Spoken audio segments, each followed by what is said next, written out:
Hola, soy yo, Duca. Bienvenido una vez más al Ducado de la Historia.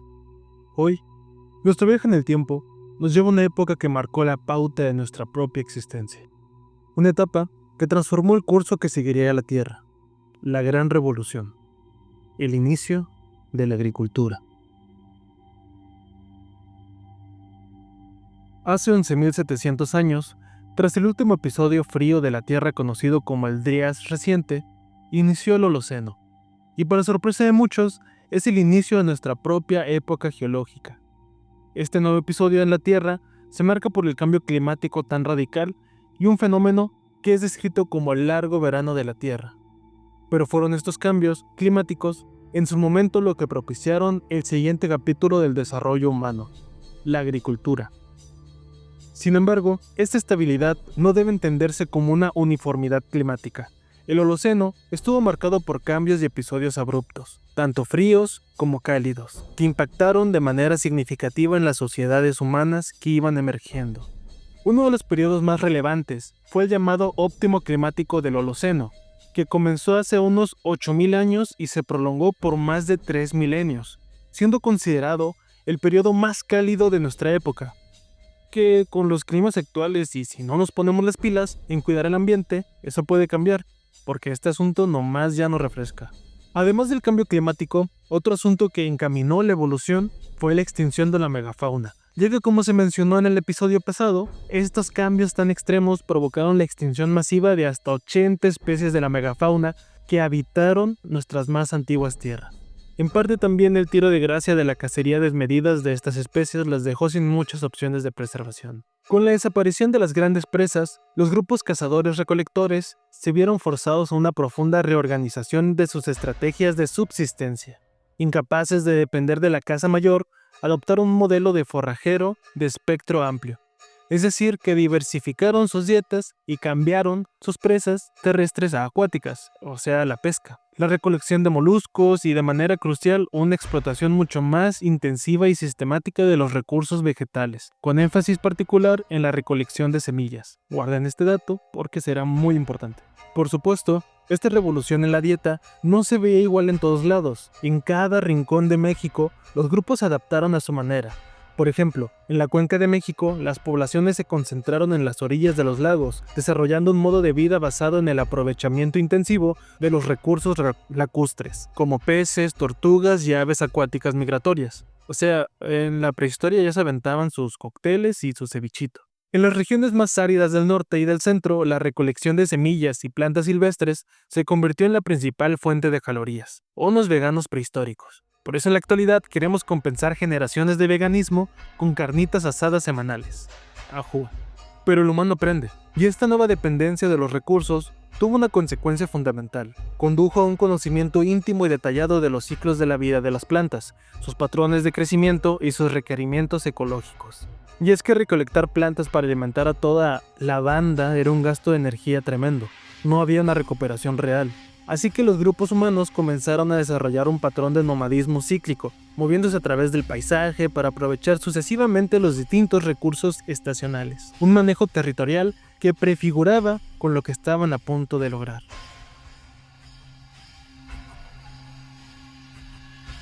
En el corazón del desarrollo agrícola mesoamericano, guarden este concepto porque será muy importante en la finalización de este bloque. Se comenzó una extraordinaria metamorfosis. Una modesta hierba silvestre se cansó de ver a nuestros ancestros comer algo del piso para después morir fulminantemente, mientras otra notaba resultados. ¿Pudo pasar? Tal vez no tenemos pruebas, pero tampoco dudas. Así que esta hierba decidió convertirse en uno de los cultivos más versátiles, hermosos y productivos por el bien de la humanidad, el maíz. Aunque se tuvo por años un largo debate del origen de este milagro, la cadena histórica molecular indica que esta transformación y origen comenzó hace unos 9.000 años atrás, en el mero centro de lo que se consideraba Mesoamérica, que actualmente sería Guerrero y Michoacán, siendo oficialmente México el origen de la domesticación del maíz. ¿Quién lo diría? La canción de Siek MX tenía razón, no volveré a dudar de ti, y somos la tierra del maíz. Empiezan a respetar a mi Nazca. La transformación de tezointe en maíz es uno de los ejemplos más extremos de cambio morfológico en la historia de la domesticación de las plantas. Las diferencias entre el ancestro y su descendiente domesticado son tan drásticas que durante mucho tiempo se dudó de su parentesco. El tezointe a grandes rasgos es una planta con demasiadas ramas, con múltiples tallos delgados que terminaban en pequeñas espigas. Cada espiga femenina produce apenas entre 5 a 12 granos, y cada uno de ellos está encerrado individualmente en una cúpula extremadamente dura llamada gluma, similar a una cáscara de nuez. En contraste, el maíz domesticado posee una arquitectura radicalmente distinta, un único tallo principal, grueso y robusto, que culmina en una sola espiga y produce un número muy reducido de inflorescencias o las conocidas mazorcas. No sé por qué escribo palabras que no pronuncio bien. Pero no solo de tortillas y pozole vive el hombre. El maíz fue un milagro de la naturaleza que potenció la agricultura, pero lo que verdaderamente aseguró nuestra supervivencia fue la tríada sagrada. Si bien el maíz fue el eje de la revolución agrícola, el verdadero ingenio de la agricultura prehistórica no residió en la domesticación de una sola planta prodigiosa, sino en la creación de un sistema policultivo altamente integrado y sinérgico, la milpa. El desarrollo de la milpa fue el resultado de la integración gradual de plantas domesticadas en diferentes momentos y por diferentes razones. La calabaza. La evidencia arqueobotánica demuestra que la calabaza fue, de hecho, la primera planta domesticada en Mesoamérica, ya que en la cueva de Guilanaquitz, en Oaxaca, se han encontrado semillas y tallos fechados de hace 10.000 años, antecediendo al maíz por más de un milenio. Pero, ¿por qué la sección anterior no se llamó Curvita Pepo, el acecho de las Curcubitaceae? Es bueno que lo preguntes, y es que además de que me trabo con los nombres científicos y con las palabras normales, también es porque en forma silvestre la pulpa de la calabaza es extremadamente amarga y prácticamente incomible.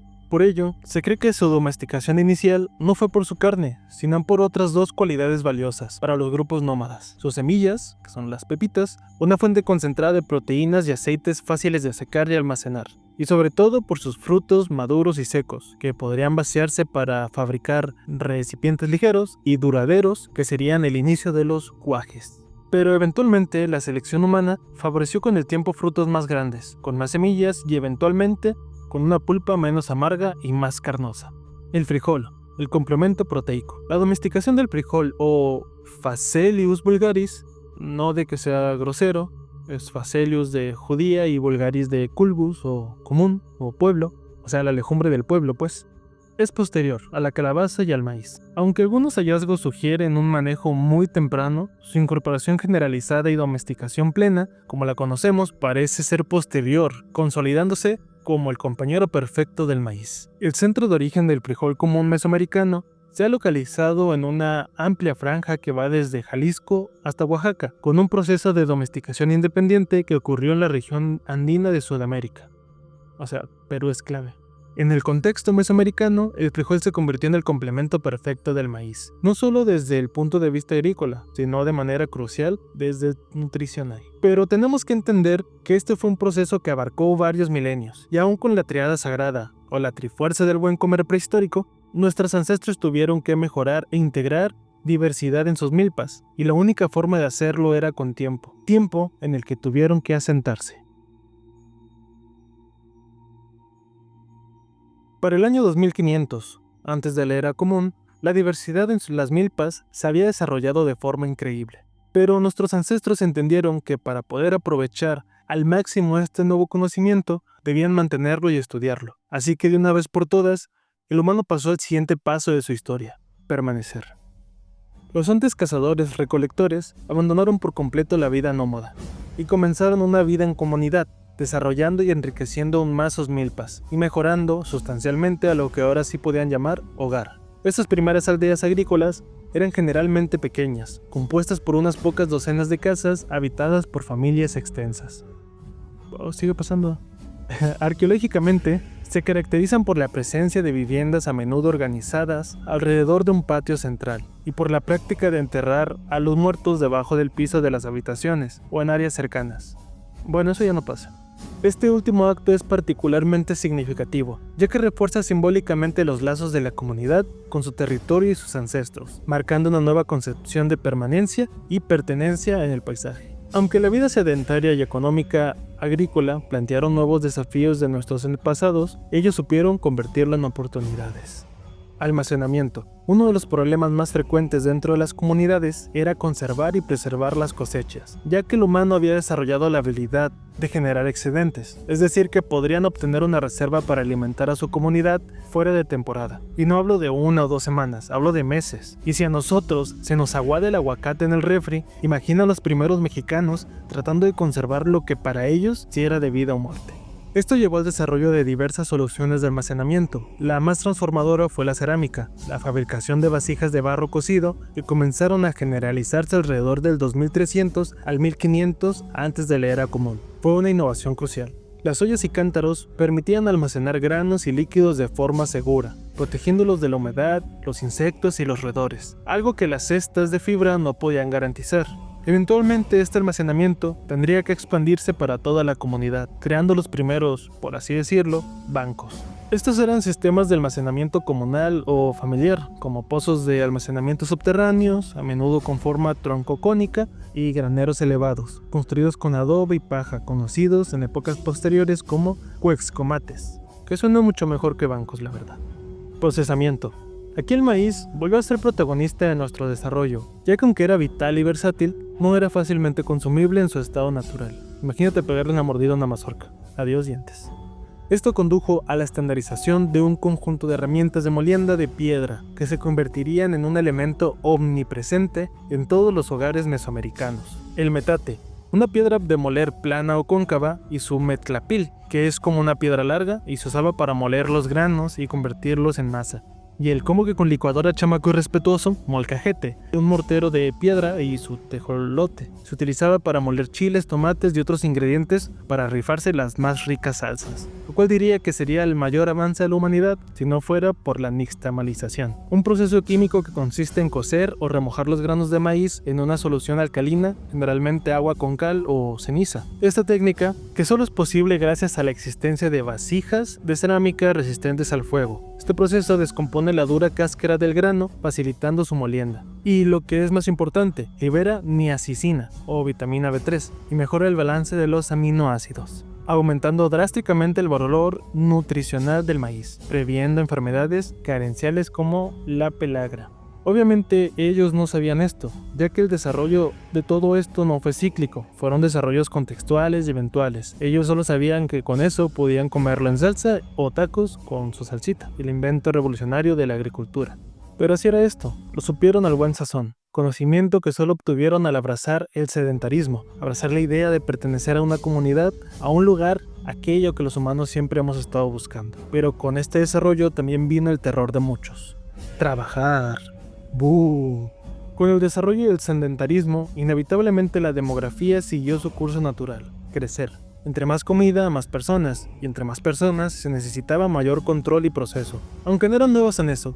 En el capítulo anterior les mencioné que la división de tareas era por sexo y edad. Esta etapa siguió esta idea, con las mujeres generalmente asociadas a las tareas de procesamiento de alimentos, la agricultura y la vida doméstica, sobre todo la vida doméstica, y los hombres a la caza, la defensa y el desmonte de terrenos, una división basada en el contexto de la época. Lo bueno es que evolucionamos y ahorita todos podemos trabajar de lo que queramos, seamos hombres o mujeres, sin que nadie se nos interponga o nos juzgue, y sobre todo, ya no ponemos a trabajar a los niños, ¿verdad? La vida de Diana permitió una mayor especialización laboral. Por primera vez, una parte de la población podía dedicarse a actividades no directamente relacionadas con la producción de alimentos. Surgieron artesanos especializados en la fabricación de cerámica, la talla de herramientas de piedra, la cestería y el tejido. Estos especialistas eran mantenidos por el excedente agrícola producido por el resto de la comunidad. La organización del trabajo se volvió más compleja, a menudo estructurada en torno a grupos de parentesco o linajes que podían especializarse en ciertas tareas, controlar el acceso de recursos específicos, sembrando las primeras semillas de la diferencia social. En México, la cerámica fue lo que potenció y aceleró el cambio, sobre todo en el sur, pero como ya aprendimos, el paquete neolítico no se implementó de manera uniforme. Durante el preclásico, Las comunidades adaptaron sus estrategias a las diversas ecologías, dando lugar a una creciente diferenciación regional. Esta diversidad se ve en los estilos cerámicos y los patrones de asentamiento, lo que permitió el desarrollo de culturas diferenciadas que darían origen a algo más grande. Y es que el maíz, la calabaza y el frijol no solo crearon comida, crearon tiempo y excedente. El tiempo libre creó la especialización, y la especialización creó a los artesanos, los sacerdotes y los guerreros. Este fue un salto cuántico, pero este salto no fue parejo. Ahora la historia de esta tierra se divide, marcada por el destino del agua. Para entender a la primera gran civilización, aquella que puso los cimientos del tiempo y la arquitectura ceremonial, primero debemos entender el mapa que la contuvo. La pregunta es la misma: ¿por qué en el sur florecieron grandes civilizaciones y en el norte persistieron las culturas nómadas? La crónica de hoy ha sido escrita y contada, pero siempre hay una página más por leer. Soy yo, Duque, y ahora me interesa leer tu parte. Déjame tu opinión sobre este capítulo en los comentarios, y para que este libro nunca se escape de tus manos, suscríbete y activa las notificaciones. Te espero para descubrir juntos el próximo relato, aquí en el Ducado de la Historia. Muchas gracias.